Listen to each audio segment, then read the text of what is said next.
de meternos en el tema político y por eso tenemos a un señor especialista. Está junto a nosotros el politólogo Sergio Guzmán. ¿Cómo estás, Sergio? ¿Todo bien? Un placer. ¿Cómo le va, Sergio? ¿Qué dice? Buenas tardes. ¿Todo bien, tocayo? Bien, muy bien, todo bien. Tocayo. Bueno, en las últimas horas, en los últimos días, se ve un movimiento en distintos espacios políticos. A ver, podemos hacer la lectura quizás partiendo de esta idea que la próxima elección presidencial puede tener 3/3, creo que es la lectura más acertada hasta ahora, lanzada por Cristina Fernández y ya entendida por el resto. Sí. Y para ingresar en los dos que competirían por un balotaje, hay disputas, hay saltos de aquí para allá, hay personas que se acercan, hay entendimientos que quizás eran imposibles, pero pasan. No solo hay disputas desde los espacios entre sí.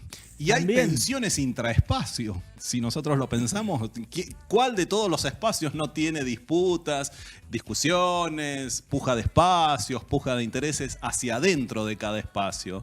Y bueno, también puede que haya sido tomado por parte de Cristina como un mecanismo de presión para tirarle también la responsabilidad a una tercera fuerza en disputa o para despabilar a propios. Bien. El nombre de Juan Schiaretti es el que ha provocado esta situación internamente. Al menos ahí está, en esta tensión que se ha generado en Juntos por el Cambio por este ingreso de Schiaretti. Un peronista. Un probable ingreso, no sé cómo será la historia. Sí, lo que sucede, bueno, particularmente en Córdoba juega un rol importante porque es la segunda ciudad y provincia más importantes en cuantía del país. Tal vez se puede llegar a discutir su valía juntamente con la provincia de Santa Fe. Pero Córdoba es un bastión que en los últimos años es muy interesante analizar el caso de Córdoba porque vos sabés, si uno ve en el último medio siglo prácticamente, hace casi 5 décadas, 50 años, desde que sucedió aquel famoso hecho histórico conocido como el Cordobazo, se ha producido una clara y marcada situación de desgaste de toda la base sindical. Que hoy la mayoría de Córdoba o que la capital concretamente voten a espacios que tienen que ver más con la centro y con la derecha concretamente, responde a una operación ideológica, política y cultural que ha sucedido a lo largo de 5 décadas, que la desarticulación del mayor polo industrial del país. ¿Sí? Si uno dice autopartes, si uno dice las automotrices, ¿dónde están? Están en Córdoba. Entonces, toda esa situación es lo que ha trascendido, pero es una puja muy interesante, es un proceso muy complejo y es un proceso muy profundo. Pero es producto, esta situación, el resultado de 5 décadas martillando sobre la opinión pública y sobre toda la comunidad, sobre la sociedad, de que toda especie de movimiento sindical, de acción colectiva, siempre debe ser neutralizada.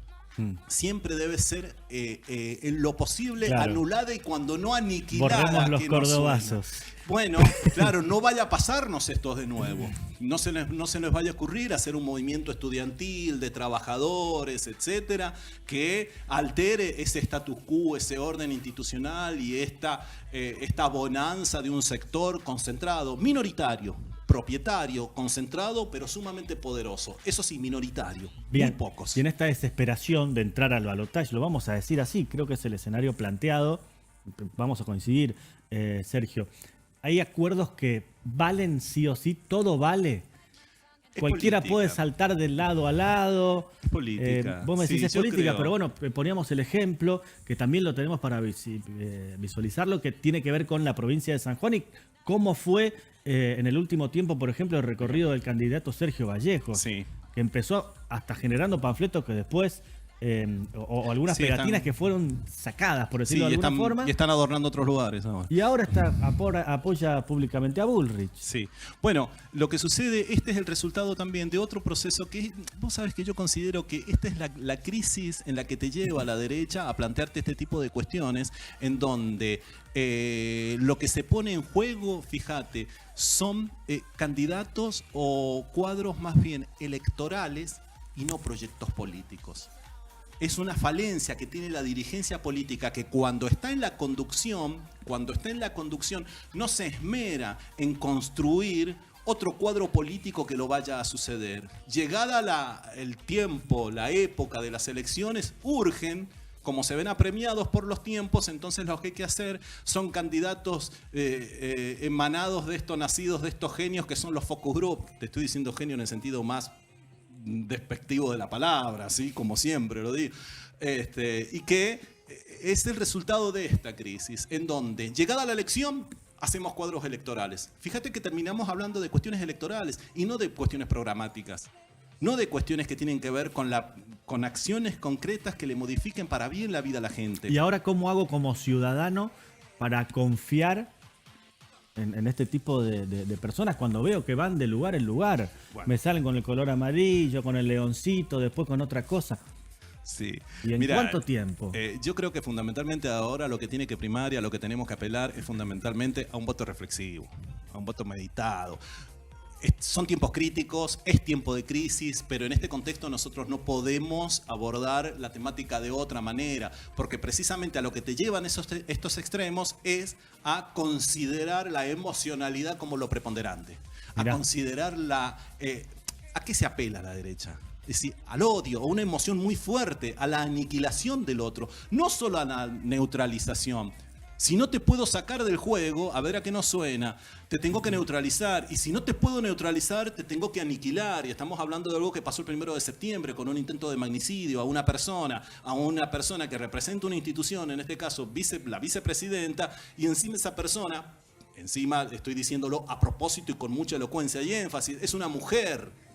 ¿Sí? Entonces es doblemente un problema social muy profundo que transita por ahí. Y hay gente que ha festejado eso. Entonces ahí está la materialización del odio. La derecha saca lo peor de la condición humana. Es la neutralización de toda acción colectiva y la preeminencia de lo individual. Bueno, pero te invito a que compartamos y miremos justamente esta nota de Infobae de opinión que habla de que la derecha ya no asusta. Es un fantasma que ya no asusta después de lo sucedido, por ejemplo, en España. Y tiene mucho que ver, digo, en esto de poner el ojo y en la precaución, cómo este tipo de movimientos van girando por el mundo y se van instalando. Yo creo que hay quienes dicen no va a pasar con demasiada confianza. Sí. Bueno, y por otro lado, quienes dicen que es un espacio que es tranquilo y que quizás no es lo que realmente se marca. Sí, eso ¿Cuál es la lectura? Es una galimetría, es un juego de palabras, sí. Porque lo del fantasma está tomado, es un término con el que precisamente comienza el manifiesto de Marx. Sí, hay un fantasma que recorre Europa, está tomando ese término de la izquierda más embrionaria y utilizándola para sí. Y precisamente este medio. Entonces, mirá, la derecha no es que ha cambiado. No es que esto es novedoso. La derecha se ha ayornado, se ha barnizado y apela a cuestiones, como decía hace un instante, que tienen que ver con la emocionalidad, que tienen que ver con esta cuestión del odio, con esta cuestión del que se vayan todos, con clichés instalados, pero simplemente se acaban en una charla de café, porque discutir una cuestión programática sólida, concreta, ¿sí? No cuestiones traídas de los pelos, sí. Cuestiones de sabiondos de café, no, una cuestión programática, un programa de gobierno, un desarrollo industrial, una cuestión con las relaciones exteriores, las economías regionales, qué es lo que va a suceder con eso. El resto se apelan a frases sueltas, tecnicismos que saben perfectamente que a muchas de las personas, de la gente en general no los entiende. Hablan del desbalance. Ahora de llegan, caja, Sergio, ahora llegan. Digo, son discursos que terminan pegando, si se quiere, sí. Porque bueno, hay una relación muy concreta de cómo juegan los agentes de información, sí. En todo esto. Es buena esa expresión, que son agentes de información.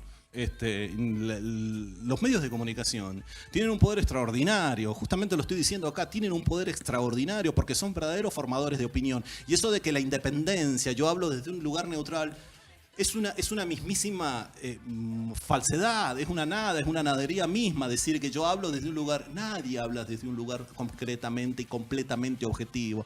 Todos hablamos desde un lugar que está determinado por nuestras subjetividades. Nosotros somos el producto de nuestra vida, de las personas con las que nos rodeamos, con las que crecimos, con las que intercambiamos cotidianamente. Uno está hablando desde un lugar. La subjetividad es lo que prima. No prima la objetividad, no prima la independencia. Estás hablando desde un lugar. Y no está ni bueno ni malo. Es así porque los seres humanos somos así. Y el ser humano es un ser también político, pero por naturaleza. Justamente lo dice un politólogo. Los seres humanos somos políticos por naturaleza. Es un error escolar, casi de un principiante, pensar que no, yo soy apolítico, sos ahumano. Sí, claro. el ser humano es un animal político, ya decían los griegos. Decidir qué vamos a cenar esta noche, porque ¿qué es la política? Sí, es una acción destinada a transformar la realidad. Decidir qué vamos a cenar esta noche es una decisión política en la familia. Bueno, ¿sí? Eso me es, parece es muy tal interesante cual. que lo que marcás, porque además de los movimientos que vemos como discursivamente muchos intentan despegarse de lo político, Claro. de soy político. Bueno, los clichés. Claro, no voy a votar a los políticos, sí lo voy a votar a tal, Claro. ¿Y ubicado después qué? como un personaje. ¿Y después qué? Ya vivimos esto. Las sociedades también carecen profundamente de memoria de corto plazo, porque ya vivimos esta situación, que se vayan todos. ¿Y después qué? Sí, me quedo en la inmediatez de la emoción instantánea, del momento, pero ¿y después qué? ¿Qué va a suceder? Es decir, no se agota y las sociedades, no lo decimos nosotros, es decir, se han organizado, llevamos siglos los seres humanos organizándonos en sociedad y ya se ha concluido acabadamente que la democracia es el mejor de los sistemas. Con muchas, tal vez con muchas cuestiones para observar, corregir, mejorar, seguramente que sí, porque somos humanos y somos siempre perfectibles y lo hacemos desde nuestra imperfección humana, pero claramente de esto sin política no se sale. La discusión es buena, no la discusión que se quede estancada, sino la discusión que nos permita que a través de ese interés tuyo y de esta posición mía, pegar un salto cualitativo, porque si no somos perros mordiéndonos la cola, siguiéndonos nuestra propia cola. No funciona así.